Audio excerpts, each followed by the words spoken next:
好啦，2020年 DSE Paper 2嘅第12條啦，咁呢條就係同啲數列有關嘅。咁其實前面呢度咧唔使睇都唔會有太大影響啦。其實你自己數一數每一個圖畫入邊有幾多粒點就得㗎啦。咁你見到呢度有3粒啦，咁呢度有6粒，咁呢度咧就有呢度9粒，再加2粒就係11粒啦。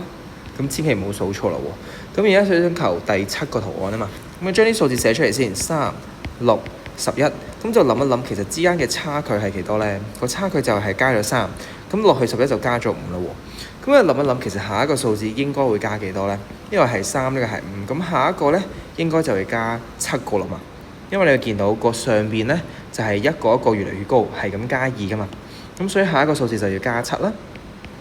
咁11加7嘅話咧就會係18啦。咁再加落去嘅話咧就會係再加9啦。咁所以就會係18加9即係27。咁跟住之後咧再加11，咁就會係38。咁再下一個咧就會係13，咁就去到51啦喎。咁你會見到其實我想揾第7個圖案啊嘛。咁係1、2、3、4、5、6、7，咁答案自然就係51啦。